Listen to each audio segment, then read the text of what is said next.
So we have new January 6th committee hearings coming up tomorrow, Thursday at 1 p.m. I assume we're going to learn a lot more. Liz Cheney actually did a little video explaining to us it'll focus on how Donald Trump pressured Mike Pence every way possible to illegally overthrow the results of our election, from accepting fake electors sent from states that Donald Trump had lost, like Arizona and Michigan and Pennsylvania, to refusing to certify and throwing it all into chaos and disarray. And that's, of course, why the brown shirts were sent there by right-wing Republicans to try to help in that, pressure Mike Pence, both physically, to do their bidding, or if he didn't, he of course, they were looking to hang him. And Donald Trump, as we now know, told Mark Meadows that hanging him was something he supported. He was pro-hanging.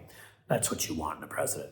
But we're also finding out more about these tours. We know Lauren Boebert and Marjorie Greene and other Republicans gave tours ahead of January 6th, and seemingly to their insurrectionist friends. Because somehow, as has been testified to, these guys knew where secret offices were that a lot of people in the Capitol don't even know about. These ones that are off in the corner, off to the side, where you have to go around hallways. These are supposed to be secure offices, but these guys knew exactly where they were. How'd they know where they were?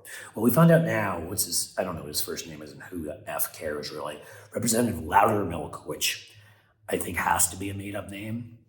I mean, come on.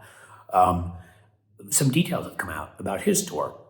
And it turns out that he was showing they've got actual evidence of him with his guests, photographing hallways and tunnels and other details of the complex that the committee says are not typically of interest to tours.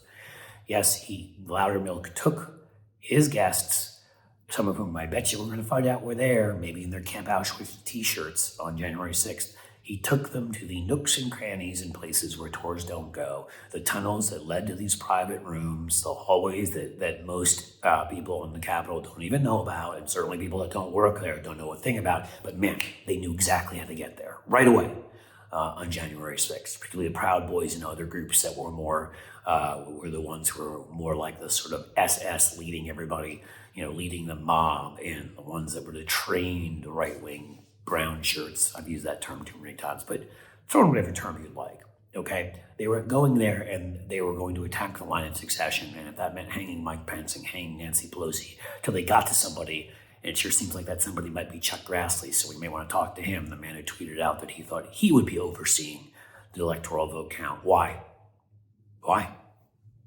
No Senate pro tem, which is the position he's in, fourth in line for the presidency, ever has done that before, so there'd be no reason for him to think he would do that, unless he knew something was going to happen to Pence and Pelosi.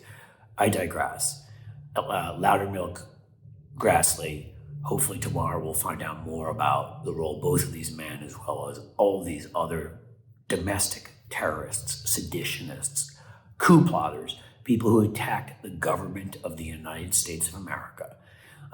And this is what we need to know if we're going to move forward as a democracy. One last bit was on Liz Cheney's little film she released. There was a lawyer, Hirschman, I believe was his name. He's not some hero.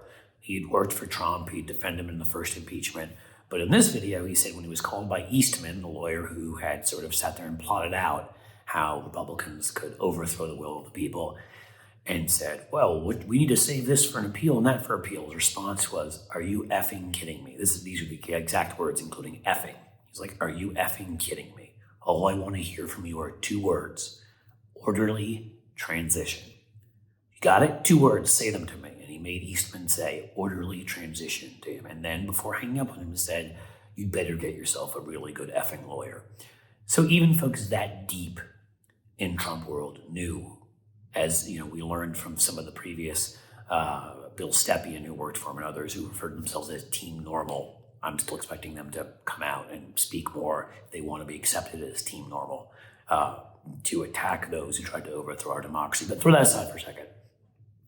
What we do know is that there was a planned, well ahead, supported by muscle, supported by these tours led by the likes of Loudermilk to show people the places that had secure documents and the kinds of things they should not have had access to. I mean, they should have never been in the Capitol, gouging, punching, kicking, attacking, our police officers, Capitol police officers, smearing feces on the walls.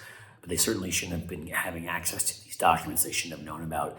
And Mr. Loudermilk should have to get himself an effing good attorney, too, to quote Hirschman, because there's no explanation I can think of for why he would have been taking them places they shouldn't have been. And he needs to see the inside of a damn prison cell for it, as all these guys do if we're going to have a democracy.